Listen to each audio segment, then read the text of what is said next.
बार की बात है, मोहन नाम का एक आदमी था। उनकी पत्नी रेखा, उनकी माँ और उनकी 3 बेटियां रहती थी। सोनपुर नामक एक छोटा सा शहर जिसका नाम उन्होंने कविता, सैली और रचना रखा है। मोहन की माँ अक्सर रेखा का मजाक उड़ाती थी कि वो बेटा पैदा करने में असमर्थ है, लेकिन मोहन वो अपनी बेटियों से नफरत करता था। भगवान जाने तुम्हें ये 3 दुखी लड़कियाँ कहाँ से मिली।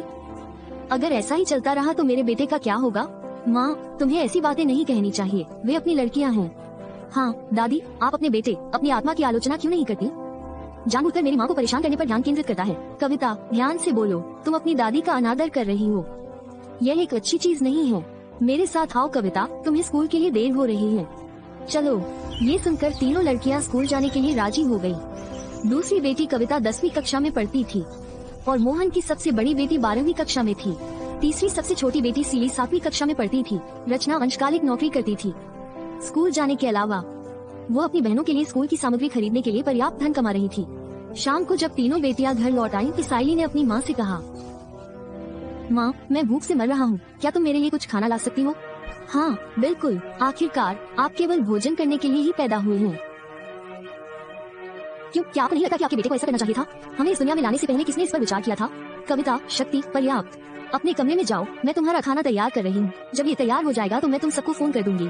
रचना अपनी माँ की मदद करने में व्यस्त थी। रेखा रसोई में खाना बनाने में व्यस्त थी।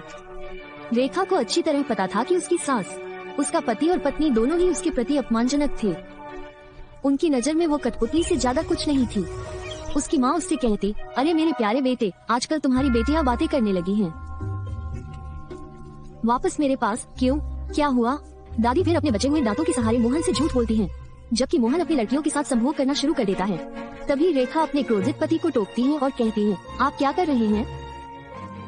वो अब बच्ची नहीं रही। अगर मैंने उसके जन्म के समय ही सही कदम उठा लिए होते तो मुझे ये सब नहीं झेलना पड़ता। इसे तुरंत रोके। इस तरह कुछ साल बीत गए, तब जाकर रेखा को पता चला कि वो फिर से गर्भवती है। अचानक दादी बोली, रेखा देखो, इस बार तो तुम्हें बेटा ही होगा। हाँ माँ, आप चिंता मत करो। उसकी सभी बेटियां अब बड़ी हो गई हैं। रचना काम कर रही है और हाल ही में स्नातक हुई है। कविता एक अद्भुत सुंदरी के रूप में विकसित हुई, जो अभिनेत्री बनने की आकांक्षा रखती थी। हालांकि वो अपनी पारिवारिक परिस्थिति से अवगत थी। वो अपनी बहन रचना के पास गई और उसे सारी स्थिति समझाते हुए कहा, हम दोनों विवाह योग्य उम्र के हो गए हैं रचना, और वे अभी भी बच्चे चाहते हैं। अगर मेरे दोस्तों को इस बारे में पता चला तो वे मेरा मजाक उड़ाएंगे। रचना, मैं तुम्हें बताना चाहता हूँ कि मैं ये घर हमेशा के लिए छोड़ रहा हूँ। मैं अब यहाँ नहीं रह सकता। मेरी प्यारी बहन, तुम मेरी चिंता मत करो, एक बार मैं व्यवस्थित हो जाऊँ, मैं तुम्हें और माँ को इस नरक से बाहर निकालूंगा। लेकिन कविता बहन, इसमें कोई अगर मगर नहीं है, मैं कल ही जा रहा हूँ। लेकिन आप अपना पूरा ख्याल रखें। कविता इसके बावजूद अगले दिन कॉलेज के लिए निकल जाती है। देर रात जब मोहन को इस बारे में पता चलता है तो वो क्रोधित हो जाता है। अचानक दादी, इस लड़की को क्या हो गया। वो अभी तक घर वापस नहीं आई है। अगर वो वापस न आए तो हमारे लिए बेहतर होगा। क्या तुम्हें पता है कि तुम किस बारे में बात कर रहे हो। वो हमारी बेटी है। कुछ दिनों के बाद कविता की अनुपस्थिति रेखा को परेशान कर रही थी, क्योंकि रचना और सैली को पता था कि कविता कहाँ है। लेकिन वे अपनी माँ के टूटे दिल की खातिर चुप रहे। जो कुछ घटित हो रहा था वे उसके मूक दर्शक बन गए। एक दिन जब रेखा को भयंकर दर्द हुआ तो उन्हें अस्पताल ले जाया गया। रेखा ने एक प्यारे से बेटे को जन्म दिया। खुशखबरी सुनकर सभी लोग बहुत खुश हुए। रचना ने कविता का नंबर डायल किया और उसे सारी बात बताई। जब रचना और सैली मिलने गई तो कविता ने अपनी उपलब्धि उसके साथ साझा की। उनका भाई अस्पताल में है। उनके पिता और दादी उन्हें बच्चे को छूने भी नहीं देते थे।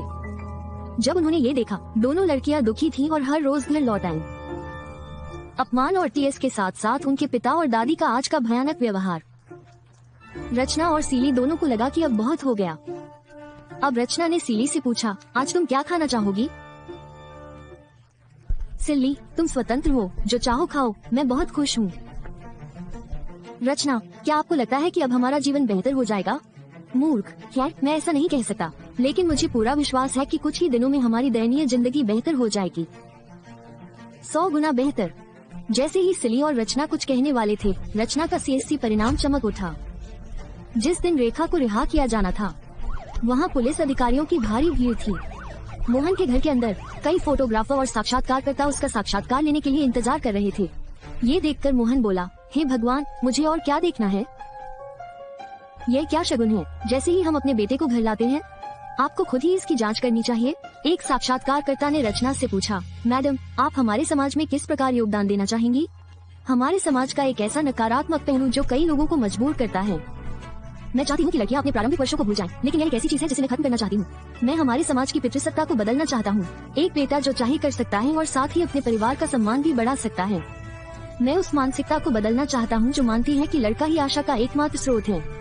मैं उन लोगों को उचित जवाब देना चाहता हूँ जो मानते हैं कि लड़कियाँ बेकार हैं। जैसे ही रचना का भाषण समाप्त हुआ, सभी ने तालियां बजाना शुरू कर दिया। मोहन को अपनी गलती का एहसास हुआ। उसी समय वो रचना के पास गया। सिली और कविता जो अभी अभी जश्न मनाने आई थी, उन्होंने रचना की उपलब्धि की सराहना की और सबके सामने माफी मांगी।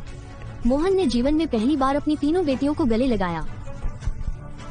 मोहन ने सीली को सर्वोत्तम शिक्षा प्रदान की